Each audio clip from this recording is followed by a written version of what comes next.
Hola, hola, muy buenos días. Ya estamos al aire con tu podcast mañanero por Radio Misionera HN. Prepárate para comenzar el día con alegría, palabra de Dios y una dosis de fe que transforma. Esto ya comenzó, así que quédate con nosotros. Hola a todos. Hoy nos metemos de lleno en una historia que seguro conocen, la del hijo pródigo. Pero, vamos a verla desde un ángulo un poco diferente. Sí, uno que quizás revela cosas que no son tan obvias a primera vista, ¿verdad? Exacto. Tenemos aquí un texto teológico interesante que habla de un ritual antiguo, la quesa, y también reflexiones de un encuentro con la palabra. La idea es, explorar cómo ese contexto cultural de la época nos ayuda a entender mejor el mensaje central sobre el amor, el perdón, del padre en la parábola. ¿Qué había realmente detrás de esa bienvenida tan inesperada? Justo. Y un punto clave parece ser esa ceremonia, la quesa. Suena importante. ¿Qué era exactamente? Pues sí, la quesasa, que significa corte o ruptura, era algo bastante fuerte. Un ritual público de desprecio. Se usaba, según las fuentes, específicamente contra un hijo que, digamos, había despilfarrado la herencia familiar, sobre todo en tierras extranjeras, o traído deshonra de alguna manera grave. Desprecio público. ¿Cómo funcionaba? Bueno, la comunidad se reunía y literalmente rompían una vasija de barro a los pies del hijo. Era un acto simbólico muy potente. Decían algo como, fulano de tal queda cortado de su pueblo. O sea, rompían los lazos formalmente. ¡Qué tremendo! Las consecuencias debían ser duras. Durísimas.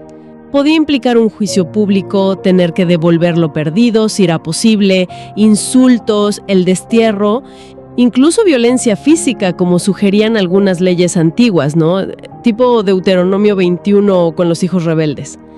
El hijo de la parábola sabía perfectamente que eso era lo que le esperaba al volver sin nada, habiendo deshonrado a su familia así.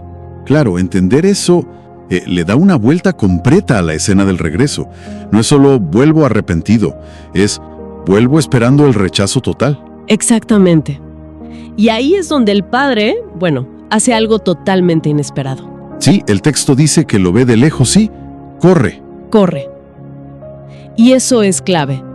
Para un patriarca, un anciano respetado en esa cultura, correr en público era impensable, humillante.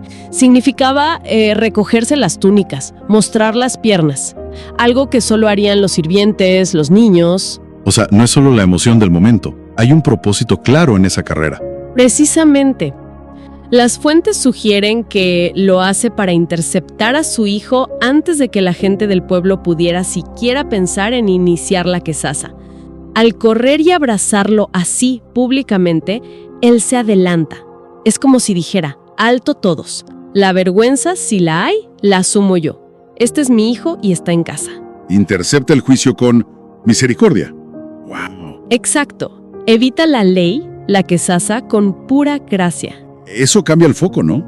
Ya no es tanto la historia del hijo que vuelve, sino la del padre que sale al encuentro. Muchos dicen que la parábola revela más sobre el corazón del padre que sobre el pecado del hijo. De hecho, Jesús la empieza diciendo, un hombre tenía 2 hijos. Pone el foco en el padre desde el principio. Y todas sus acciones rompen las normas. Todas. Correr, abrazarlo, besarlo efusivamente, eso es un signo fuerte de perdón completo. Vestirlo con la mejor túnica, quizás la suya propia. El anillo, las sandalias. El anillo, símbolo de autoridad restaurada en la familia. Y las sandalias, que lo marcan como hijo, no como esclavo que iría descalzo. Y claro, la fiesta, una celebración pública, extravagante. Es una declaración. La relación está restaurada, olvídense del rechazo. Aquí hay aceptación total. Fascinante. ¿Y la lectura teológica de todo esto? ¿Cómo se interpreta el padre? Teológicamente, el consenso es que el Padre representa a Dios Padre. Su dolor inicial refleja ese lamento de Dios por la separación que vemos en los profetas, ¿no? Jeremías, Isaías. Su compasión al verlo volver, esa misericordia que mencionan Isaías, Oseas, también está ahí. Y la acción de correr, esa humillación. Ese es un punto central. Se ve como un símbolo poderoso de la encarnación. Dios, como dice Pablo en Filipenses, vaciándose a sí mismo, haciéndose humano en Jesús, viniendo a nuestro encuentro, ¿sabes?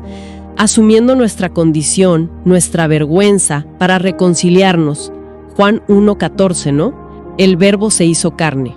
Entonces la reconciliación no es algo que nosotros logramos y Dios espera. No, es Dios quien toma la iniciativa. Él corre hacia nosotros. La reconciliación se sella por el sacrificio de Cristo, como dicen Colosenses y Efesios. Él paga el precio. ¿Y la fiesta? La fiesta es el gozo en el cielo por un pecador que se arrepiente. Lucas 15 lo deja muy claro. No es solo que Dios nos recibe de vuelta, es que celebra nuestro regreso. Vista así la parábola, es una imagen potentísima de la iniciativa de Dios. Una gracia que no espera sentada, sino que corre al encuentro. Exactamente. Es un Dios que actúa, que busca, que se humilla por amor. Y eso nos debería dar, mucha confianza. Las fuentes nos animan a acercarnos recordando esa promesa de Santiago. Acérquense a Dios y Él se acercará a ustedes. O la de Jesús en Juan, al que a mí viene, no lo echo fuera. Qué importante. Y nos deja una pregunta para reflexionar, ¿no? Si esa gracia divina sale así, activamente, al encuentro incluso del más mínimo paso de regreso, ¿qué significa realmente, en la práctica, hoy, dar ese primer paso? Por pequeño que sea. Buena pregunta para quedarse pensando.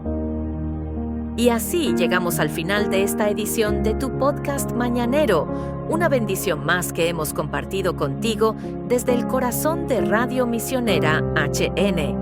Gracias por dejarnos acompañarte en esta mañana. Recuerda que cada día es una oportunidad para crecer en la fe, vivir con propósito y confiar en que Dios está en control. Nos despedimos, pero no sin antes recordarte que en Radio Misionera HN seguimos transmitiendo esperanza las 24 horas del día. Sintonízanos, comparte y sé parte de esta misión de amor. Nos reencontramos en la próxima edición de tu podcast mañanero, aquí por Radio Misionera HN, la voz que edifica tu vida. Aquí en Radio Misionera HN. Recuerda esta promesa: el gozo del Señor es mi fortaleza. Nehemías 8:10. Nos escuchamos en el próximo episodio. Que Dios te bendiga y te acompañe en todo momento. Recuerda seguirnos en nuestras redes sociales, Facebook, Instagram, YouTube y TikTok como Radio Misionera HN. Allí compartimos palabra viva, oración y más contenido que edifica tu fe. Radio Misionera HN, donde nuestra misión es alcanzar a los pueblos no alcanzados.